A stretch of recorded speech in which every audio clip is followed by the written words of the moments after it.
पहले ऐसा था अक्टूबर 21 से मार्च 23 तक मार्केट साइडवे था, रिटर्न नहीं थे क्योंकि वो 14 लाइन में नहीं आता है। तो मार्केट कभी तेजी में, कभी थोड़ा स्लो, कभी मंदी में, इसी तरीके से चलता है। लेकिन पिछले 12 साल में mutual fund NAV grow by 8 to 12 times. क्योंकि जिस समय में निफ्टी सेम लेवल पे है, उस समय में इंडिया की नॉमिनल जीडीपी ग्रोथ ग्रो हो गई, कंपनियों का मुनाफा बढ़ गया, रिजर्व बैंक ने इंटरेस्ट रेट काट दिया। हमेशा जैसे मैंने बोला कॉन्ट्रा होना चाहिए, जो नहीं चला है वो लॉन्च करना चाहिए। Their priority is to look better and live better. लेकिन अभी लोग नहीं, गोवा भी जाने का है, श्रीलंका भी जाने का है, होटल में भी रहने का है, एयरलाइन में भी बैठने का है।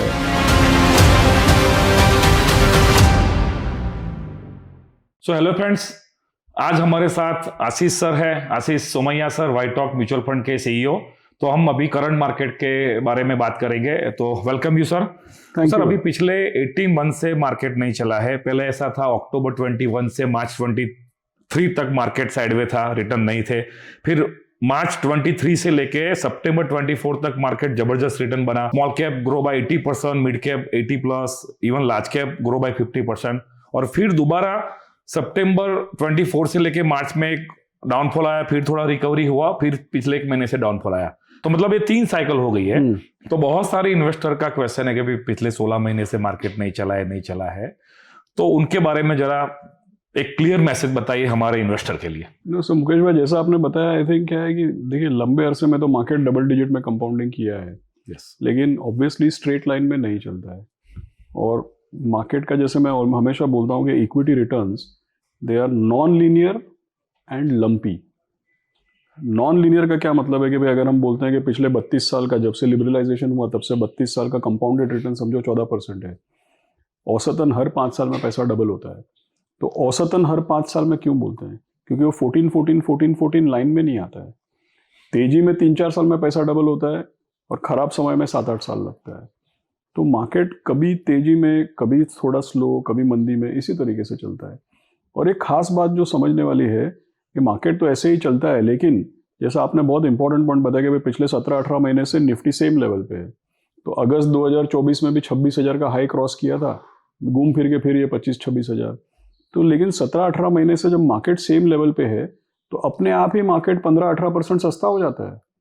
क्योंकि जिस समय में निफ्टी सेम लेवल पे है, उस समय में इंडिया की नॉमिनल जीडीपी ग्रोथ ग्रो हो गई, कंपनियों का मुनाफा बढ़ गया, रिजर्व बैंक ने इंटरेस्ट रेट काट दिया, ये मूडीज और ये बड़े जो रेटिंग एजेंसी है, इसने इंडिया का क्रेडिट रेटिंग अपग्रेड कर दिया, और गवर्नमेंट और आरबीआई की तो पॉलिसी चेंज हो गई। गवर्नमेंट ने टैक्स कट कर दिए, गवर्नमेंट कंजम्पशन को बूस्ट कर रही है, रिजर्व बैंक क्रेडिट को बूस्ट कर रही है, अब क्रेडिट ऑफटेक बढ़ रहा है। तो आर्थिक व्यवस्था जो थोड़े समय के लिए स्लो हो गई थी, मंदी में आ गई थी, वो फिर तेजी की तरफ बढ़ रही है।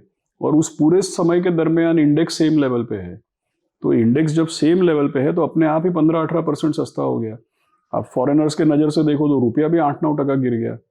तो मार्केट अगर ऐसे ही रहेगा तो धीमे धीमे मार्केट सस्ता हो चलेगा, और फिर अल्टीमेटली फिर एक रिकवरी आएगी जैसा आपने बताया, और फिर बढ़िया रिटर्न बनेगा। तो जब पिछला रिटर्न नहीं बना है, जब पिछला समय खराब लग रहा है, तभी पैसा लगाने से आगे ज्यादा रिटर्न बनेगा। जैसे भी बहुत सारे लोग गोल्ड की बात करते हैं, बराबर। तो 23 से लेके 24 में 16 महीने में बहुत सारे स्मॉल कैप फंड ने भी 100% रिटर्न, मतलब डबल हो गए थे। सब कोई बात नहीं करता है, लेकिन जबकि गोल्ड ने बहुत टाइम रिटर्न नहीं दिया था। अगर आप पिछले 12 साल की बात करो तो 4 टाइम्स बढ़ा है। लेकिन पिछले 12 साल में mutual fund NAV grow by 8 to 12 times जी। तो रिसेंट जो होती है, मतलब बातें रिसेंट जो न्यूज में आता है, ज्यादातर इन्वेस्टर उन पे फोकस ज्यादा करते हैं। इसी क्या है, देखिए, सबको एक चीज ध्यान में रखना चाहिए कि गोल्ड का दाम बढ़ा है क्योंकि विश्व स्तर पे कुछ चीज़ों के बारे में अनिश्चितता है या अनसर्टेनिटी है। तो जैसे कि सबसे पहले तो रशिया यूक्रेन वॉर हुआ, तो यूएस ने रशिया के फॉरेन रिजर्व्स को फ्रीज कर दिया। तो धीमे धीमे लोगों का डॉलर पे से थोड़ा भरोसा कम हो गया। फिर लोगों ने, यूएस ने टैरिफ लगाना शुरू कर दिया। तो भाई टैरिफ लगाएंगे तो यूएस के साथ का लोगों का आयात निर्यात कारोबार कम हो जाएगा, इसलिए ये सोच करके लोगों ने थोड़ा डॉलर कम कर दिया। तो क्योंकि लोगों को थोड़ी मन में एक अनिश्चितता है कि भाई यूएस का आगे जाकर के आर्थिक व्यवस्था कैसे होगा, यूएस के इकोनॉमिक रिलेशन कैसे होंगे, इसकी वजह से डॉलर की थोड़ी खपत कम हुई, लोगों का डॉलर होल्डिंग थोड़ा कम हुआ, इसलिए गोल्ड का दाम बढ़ा है। लेकिन कभी ना कभी ये अनिश्चितता खत्म होगी तो फिर गोल्ड का दाम नीचे आ जाएगा। अब क्या है कि गोल्ड इतना चल गया तो ऑटोमेटिकली लोग सिल्वर, फिर कभी जर्मेनियम, टाइटेनियम, पैलेडियम, प्लैटिनम, क्या क्या नई नई बातें करते हैं लोग। तो ये एक तरीके से मेरे को लगता है स्पेक्यूलेशन है। दूसरा चीज मैं आपको बताता हूँ कि भाई इक्विटी जो है ना, उच्च स्तर पे जो एसेट क्लास है सबसे हाई, वो इक्विटी है। क्यों? कि भाई कोविड भी आता है ना तो भी फार्मा और डिजिटल कंपनी का शेयर चलता है, गोल्ड भी चलता है ना तो गोल्ड माइनिंग कंपनियों का शेयर चलता है, बिटकॉइन चलता है ना तो ब्लॉकचेन टेक्नोलॉजी और जो सब वो करते हैं उनका शेयर चलता है। तो ऐसा बोला जाता है कि भाई कयामत के दिन भी किसी न किसी का शेयर तो चलेगा। तो इक्विटी सबसे ऊपर का एसेट क्लास है और अल्टीमेटली इक्विटी को कोई आउट परफॉर्म नहीं कर सकता है। लास्ट पॉइंट, इक्विटी का सबसे बड़ा गिरावट जनवरी 2008 से मार्च 2009 में आया। 60% इक्विटी गिरा। आपको पता है 60% जब इक्विटी गिरा तो रिकवरी होने में 19 महीना लगा। क्यों? क्योंकि इक्विटी का पीछे अर्निंग पर शेयर होता है। लेकिन जब खराब से खराब गिरावट सिल्वर में आया ना 2015 में, उसके बाद सिल्वर को रिकवर करने को 54 महीने लग गए। और जब गोल्ड की सबसे बड़ी गिरावट आई तब गोल्ड को भी 3.5 पौने 4 साल लगे रिकवर करने में। तो भाई ऐसा नहीं है कि गोल्ड और सिल्वर खाली रिटर्न देता है और वॉलेटाइल नहीं है। अभी तो बाहर के वातावरण की वजह से चल गया है, किसी कारण से गिरेगा ना तो हाई पॉइंट आने में 3-4 साल लग जाएंगे, लग जाता है। वो भी बहुत वॉलेटाइल है, सेफ है वो बोल के ऐसा उसमें पड़ेंगे और फंस गए तो बहुत साल निकल जाएंगे। तो ये सब चीज़ों को इक्विटी से नहीं कंपेयर करना चाहिए। फिलहाल लोगों को थोड़ा आर्थिक व्यवस्था में डर था इसलिए ये सब चल गया है, लेकिन लंबे अरसे में इक्विटी ही ज़्यादा रिटर्न देगी। तो जैसे मल्टी एसेट फंड आते हैं उसमें भी आप गोल्ड इन्वेस्टमेंट करते हो, तो थोड़ा मल्टी एसेट फंड के बारे में बात कीजिए। जहां गोल्ड का इन्वेस्टमेंट आता है तो इन्वेस्टर मल्टी एसेट में इन्वेस्टमेंट करके गोल्ड और इक्विटी दोनों का बेनिफिट ले सकते हैं। जी देखिए, जैसे मैंने बताया कई लोगों को, जो मैंने बोला ना कि इक्विटी सबसे उच्च स्तर का एसेट क्लास है, तो कई लोगों को इक्विटी की ये जो भाई कि भाई आर्थिक व्यवस्था में इजाफा होगा तो कंपनियों का मुनाफा बढ़ेगा, कंपनियों का मुनाफा बढ़ेगा तो शेयर के दाम चलेंगे, इक्विटी के फंड चलेंगे। जिन लोगों को ये सारी चीज़ें समझ में आती है उनको तो इक्विटी में रहना चाहिए और ये सब बाकी डिस्ट्रैक्शन को थोड़े समय के लिए इग्नोर करना चाहिए। लेकिन ये बात भी सही है कि कई लोग ऐसे हैं जिनको पता है कि भाई इक्विटी में इन्वेस्टमेंट तो करना चाहिए, लेकिन इक्विटी में कभी 1-2 साल रिटर्न नहीं बनता है, फिर कभी इक्विटी का NAV गिर जाता है, तो कई लोग ये चीज़ बर्दाश्त नहीं कर पाते हैं।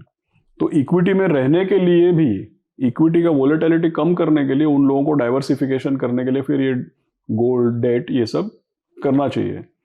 तो ऐसे लोगों के लिए हम लोग मल्टी एसेट फंड बनाते हैं कि भाई इनको इक्विटी का रिटर्न तो चाहिए लेकिन इक्विटी का जोखिम ये लोग सहन नहीं कर सकते। पता है अपने को कई बार दवाई देता है डॉक्टर, तो डॉक्टर जो दवाई देता है ना, कैप्सूल टैबलेट जो देता है, उसमें दवाई कम होती है लेकिन आप दवाई खा सको उसके लिए कि फिलर और एक्सीपिएंट और दूसरे कोटिंग और केमिकल वो ज़्यादा होते हैं।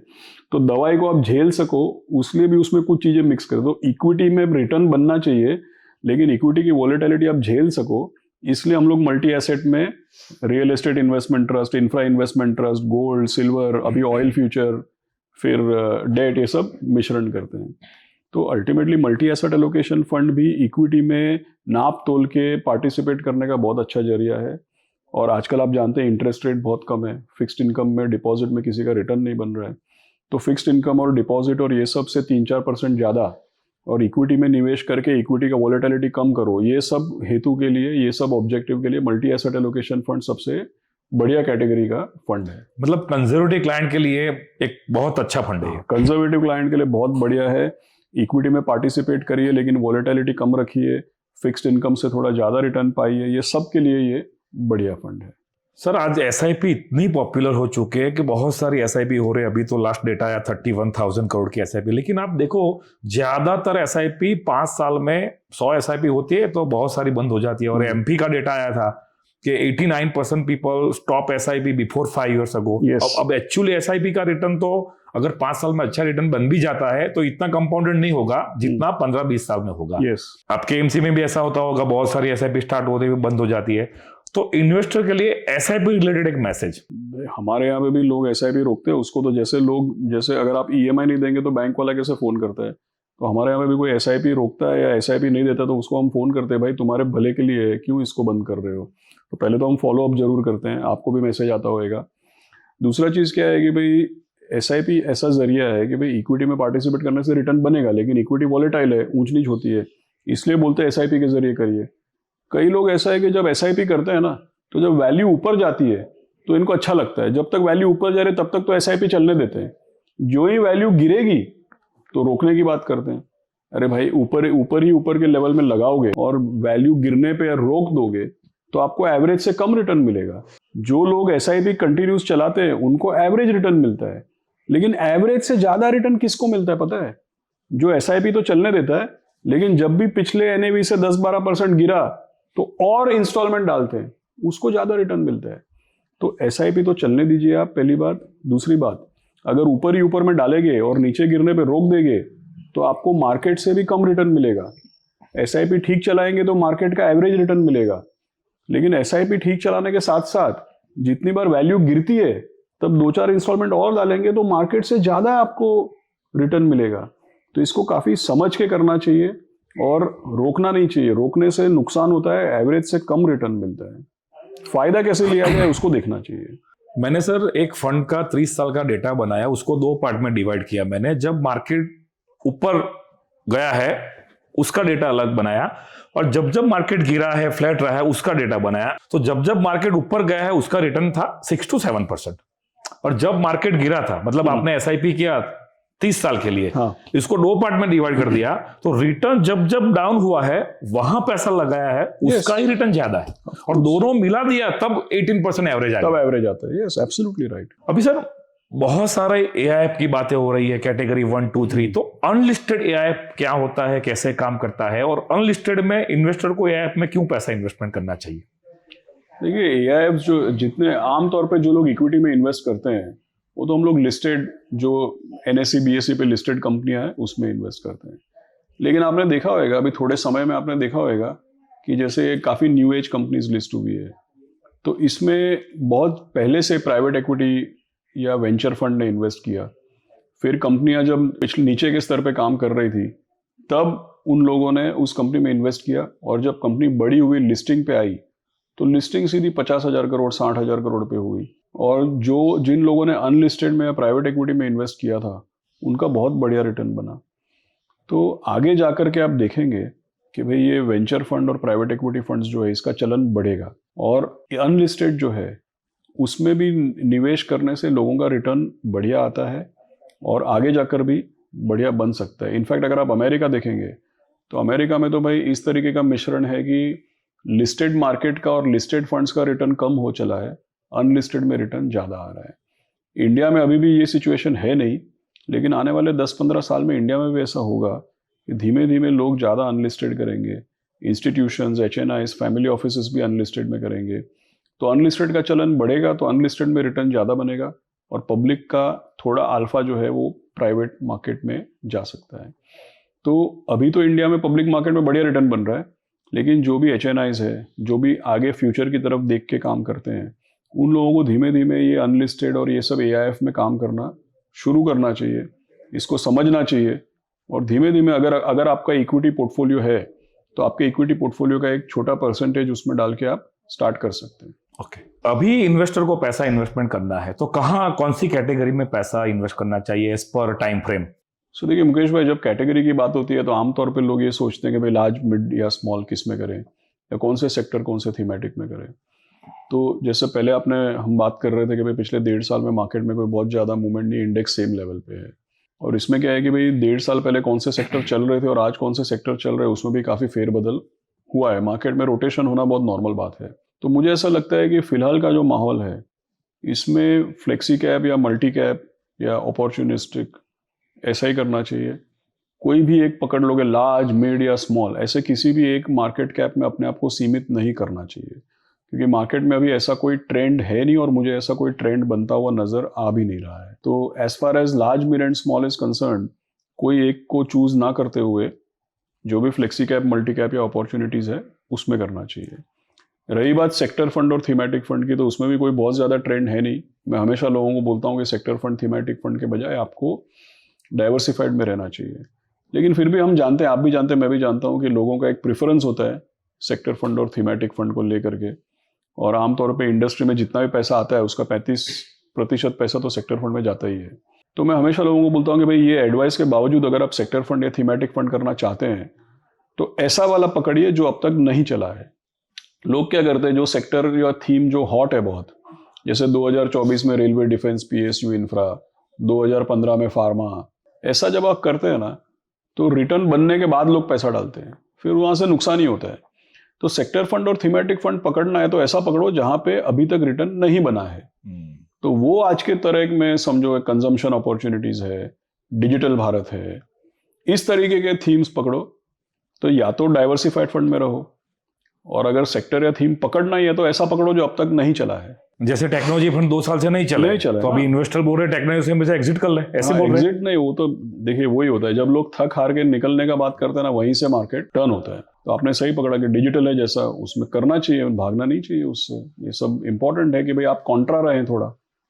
तो सर अभी बहुत सारे लोग कंजम्पशन फंड की बात कर रहे हैं, आपका भी कंजम्पशन का एनएफओ आ रहा है, तो कंजम्पशन के बारे में थोड़ा बात, क्योंकि पिछले 1 साल में ऑलमोस्ट 7-8 फंड आ चुके हैं। हाँ, तो जब हमने कंजम्पशन फंड की बात की तो हमको किसी ने बोला कि भाई इसके पहले जो आए थे उसमें तो रिटर्न नहीं बना, किसी का तो नेगेटिव हो गया। तो मैंने बोला भाई अभी तक किसी का रिटर्न नहीं बना और अभी पहले वाले नेगेटिव हुए, इसीलिए तो हमने अभी लॉन्च किया है। तो हमेशा जैसे मैंने बोला कॉन्ट्रा होना चाहिए, जो नहीं चला है वो लॉन्च करना चाहिए। और दूसरी चीज क्या है कि भारत में कंजम्पशन जो है ये एक बहुत बड़ा थीम है। देखिए पिछले 15 साल में पर कैपिटा इनकम जिनको बोलते हैं, या गुजराती में बोलते हैं माथादीठ आवक, तो पिछले 15 साल में जो पर कैपिटा इनकम है वो $1000 से होकर के $2800 हो गई। जब $1000 पर कैपिटा इनकम होती है ना, तो लोगों का पूरा पैसा रोटी कपड़ा मकान का इंतजाम करने में निकल जाता है, खाने खर्चने के लिए कुछ ज़्यादा बचता नहीं है। लेकिन जब $1000 की पर कैपिटा इनकम $2800 होती है ना, तो रोटी कपड़ा मकान का दाम तो महंगाई के दर से बढ़ता है, लेकिन लोगों की डिस्पोजेबल इनकम जो है वो बचती है उनके हाथ में, और खाने खर्चने के लिए कुछ पैसा बचता है। तो जब लोगों की पर कैपिटा इनकम बढ़ती है, जब लोग थोड़े एफ्लुएंट बनते हैं, when they become a bit more affluent, when they have disposable income, their priority is to look better and live better. तो ज़्यादा पैसा हाथ में आने से लोग ज़्यादा साबुन शैम्पू यूज़ करेंगे ऐसा नहीं है, लेकिन ज़्यादा पैसा आने से लोग सेविंग करेंगे, इन्वेस्टमेंट करेंगे, खुद का इंश्योरेंस लेंगे, गाड़ी लेंगे, लग्जरी लाइफ में खर्चा करेंगे। 2 व्हीलर के बजाय 4 व्हीलर लेंगे। पहले लोग टूरिज्म के लिए लोग खाली रिलीजियस टूरिज्म करते हैं कि भाई साल में एक बार कुलदेवी के मंदिर में चले गए, लेकिन अभी लोग नहीं, गोवा भी जाने का है, श्रीलंका भी जाने का है, होटल में भी रहने का है, एयरलाइन में भी बैठने का है, होटल में जाने का है, ये सब करते हैं। फिर अब देखिए पहले लोगों के पास 1 जोड़ी जूता 2 जोड़ी जूता होता था, अभी लोगों के पास शादी में पहनने का अलग, ऑफिस में पहनने का अलग, टेनिस खेलने का अलग, बैडमिंटन खेलने का अलग, दौड़ने का अलग है। फिर आप देखिए कपड़े लोग पहले दर्जी से सिलाते थे, अभी लोगों को ब्रांडेड चाहिए सब। तो कंजम्पशन तो बढ़ता ही है, बढ़ता ही रहेगा। सर ये जो 12 लाख का इनकम पे कोई टैक्स नहीं, उसका इम्पैक्ट भी कंजम्पशन में 100% आता है। देखिए गवर्नमेंट भी कंजम्पशन बूस्ट करने के लिए और कंजम्पशन और लोगों के हाथ में पैसा देने के लिए गवर्नमेंट भी काफी काम कर रही है। जैसे आपने बताया 12 लाख तक टैक्स निकाल दिया, उसके बाद जीएसटी काफी चीजों के ऊपर कम कर दिया, तो लगभग बहुत सारी चीजें का I think weighted average 6-7% GST कम कर दिया है। इसके बाद आप देखिए जितने सरकारी कर्मचारी है सबका 8th पे कमीशन आ रहा है, तो मेरे ख्याल में कुछ 30 से 35% तो इनका कॉम्पेंसेशन बढ़ने वाला है। और गवर्नमेंट जब 2026 के एंड में ये देगी तो 1 जनवरी 2026 से लेके एरियर्स गिन के इनको पैसा देगी। फिर आप देखिए जितने स्टेट इलेक्शंस हो रहे हैं, तो जो वीकर सेक्शंस है या जो महिलाएं हैं, कहीं पे लाडली बहन स्कीम चल रहा है, कहीं कुछ चल रहा है, तो गवर्नमेंट वैसे भी हर इलेक्शन के टाइम लोगों को सब्सिडीज दे रही है, पैसे दे रही है। तो कंजम्पशन तो बढ़ ही रहा है। एक ऊंचे स्तर पे आप देखें तो पर कैपिटा इनकम बढ़ने से बढ़ रहा है, और फिर ऑफ कोर्स ये दूसरे जो चीज़ें साथ में गवर्नमेंट और बूस्ट अप कर रही है उससे और इम्प्रूवमेंट देखने को मिलता है। तो कंजम्पशन एक ऐसा थीम है जो लंबे अरसे में तो बढ़िया करता है, लेकिन पिछले थोड़े समय से नहीं चला है। और मैंने पहले भी आपने सवाल पूछा, उसके पहले मैंने बताया कि सेक्टर फंड, थीमेटिक फंड पकड़ना है तो हमेशा वही पकड़ो जो अब तक नहीं चला है। तो मतलब कंजम्पशन एक अच्छी स्टोरी है, अच्छी थीम है। अब लास्ट क्वेश्चन, इंडिया में आज बहुत सारे लोग बात कर रहे हैं अमृतकाल आने वाला है, अगले 25 साल इंडिया के, ऑलरेडी 3-4 साल तो हो गए, 20 साल बाकी है 2047 तक। तो आपका क्या व्यू इसके बारे में? मतलब देखो पिछले 25 साल में किसी ने सोचा नहीं था इतना रिटर्न बनेगा, और बन चुका है, मोर देन 20% सीएजी रिटर्न है। तो अगले 20-25 साल में जब अमृतकाल की बात कर रही है, बहुत इंडिया चेंज हो रहा है, और लोगों एनआरआई का इंडिया के परसेप्शन चेंज हो रहा है इंडिया के बारे में। तो ये अमृतकाल के बारे में थोड़ा बात की। देखिए अमृतकाल ऐसा क्यों बोलते हैं, क्योंकि इंडिया में ना, जैसे आपने एक तो बहुत बढ़िया पॉइंट बताया कि भाई अमृतकाल तो गवर्नमेंट बोलती है और हम सब मानते हैं, और इसमें पूरा का पूरा गणित है, ये कोई मार्केटिंग कोटा है, मार्केटिंग प्रोपेगेंडा नहीं है, पूरा गणित है कि भाई आने वाले 20-25 साल हमारे लिए अमृतकाल है। लेकिन आपने एक अच्छा पॉइंट बोला कि भाई आने वाला अमृतकाल की तो बात करेंगे, लेकिन जब अमृतकाल के बारे कोई बात नहीं कर रहा था, पिछले 20-25 साल में भी हमने बढ़िया रिटर्न बनाया, तो एक तरफ से तो वो भी अच्छा ही टाइम था हमारा। Yes yes. लेकिन आने वाला 20-25 साल को लोग इतने उम्मीद के साथ क्यों देखते हैं? क्योंकि हर देश के हिस्ट्री में एक समय ऐसा आता है 20-25 साल का, जब उस देश का जो पॉपुलेशन है वो अपने प्रोडक्टिव बेस्ट पोजीशन पे होता है, बेस्ट प्रोडक्टिव या मोस्ट प्रोडक्टिव पोजीशन पे होता है। वो कब होता है? जब देश के ज़्यादा से ज़्यादा लोग कमाऊ उम्र के होते हैं तब। देखिए, किसी भी देश का पॉपुलेशन का बात होता है तो 3 भाग में होता है, बच्चे होते हैं, काम करने वाले होते हैं और बुजुर्ग होते हैं। आप समझ सकते हैं कि बच्चे और बुजुर्ग जो हैं उनका आर्थिक व्यवस्था में कोई ज़्यादा योगदान नहीं होता है, और बच्चे और बुजुर्ग जो है उनका कोई आर्थिक व्यवस्था में प्रोडक्टिविटी नहीं होता है, और कंजम्पशन भी उनका वो खुद नहीं डिसाइड करते हैं। उनके घर में जो कमा रहा है और जो चला रहा है घर, वो डिसाइड करता है। पिछले 15-20 साल तक इंडिया में ज़्यादातर लोग बच्चे थे, और अब जो हमारा माहौल आ रहा है, आज इंडिया में ज़्यादा से ज़्यादा लोग, और ख़ास करके आने वाले 15-20 साल में इंडिया में 65 से 70% से ज़्यादा लोग जो हैं उनकी उम्र 20 और 60 के बीच में होगी। और लोग प्रोडक्टिव तभी होते हैं जब उनकी उम्र 20 और 60 के बीच में होती है, क्योंकि ये लोग हैं जो आर्थिक व्यवस्था में कंजम्पशन और प्रोडक्शन दोनों चीज़ों को ड्राइव करते हैं। और पूरे दुनिया की ये जो प्रोडक्टिव एज है, 30% पॉपुलेशन इंडिया में होने वाला है। तो India will be the world's largest consumer force and the world's biggest labour force. और इसीलिए सबको यहाँ पे फैक्ट्री डालना, यहाँ पे काम करना, यहाँ पे अपना काम माल बनाना, यहीं पे बेचना, इसीलिए इंडिया के बारे में बहुत हाई एक्सपेक्टेशंस है। और मुझे ऐसा लगता है कि ये बिल्कुल ही गणित है और ये होके रहेगा। और इंडिया का लंबा हिस्ट्री है, 32 साल का हिस्ट्री है लिबरलाइजेशन से, कि भाई जो आर्थिक व्यवस्था में इजाफा होता है तो कंपनियों का मुनाफा होता है, और कंपनियों का जब मुनाफा बढ़ता है तो शेयर बाजार में फ़ायदा होता है। और जब हमारा बेस्ट प्रोडक्टिव टाइम आएगा तब आपको सबसे ज़्यादा इजाफा आर्थिक व्यवस्था में देखने मिलेगा, और उसी का फ़ायदा आपको शेयर बाजार में और आपके म्यूचुअल फंड के एनएवी में भी देखने को मिलेगा। So thank you sir for valuable time. तो ये थी मार्केट के रिलेटेड बातें। Stay invested, India future is very bright. Thank you very much Mukesh Patel. Thank you. Thank you.